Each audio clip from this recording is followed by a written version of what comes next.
மதுரை பாண்டிமுனி வரலாறு. கண்ணகியோட கணவன் கோவலன் கொண்டு போன அந்த சிலம்பு மதுரையை ஆண்ட பாண்டிய நெடுஞ்செழியனின் மனைவியோட சிலம்பு மாதிரி இருக்கு. இவரோட மனைவியோட சிலம்பு தொலைஞ்சு போயிருக்கும். கோவலன் வச்சிருக்க சிலம்பும் அதுவும் ஒன்னா இருக்கனால கோவலன் தான் இதை திருடி இருப்பாருன்னு இவரை கொன்றுவாங்க.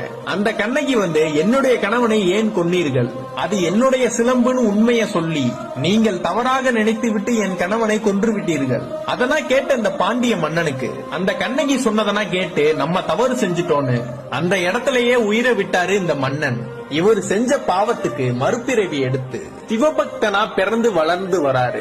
8 அடி மண்ணுக்குள்ள உட்கார்ந்து தவம் செய்து தன்னுடைய உயிரை தானே ஜீவசமாதியாக்குறாரு. அந்த மண்ணுக்குள்ளே அப்படியே இருக்காரு. காலங்களும் போயிட்டே இருக்கு. திருச்சியில் இருந்து மதுரைக்கு ஒரு குடும்பம் வருது. ராத்திரி ஆனதுனால பாண்டிய நாட்டு எல்லையில குடிசை போட்டு தங்கி இருக்காங்க. அந்த பெரிய சாமியும் வள்ளியம்மையும். அந்த வள்ளியம்மா கனவுல பாண்டிமுனி வராரு.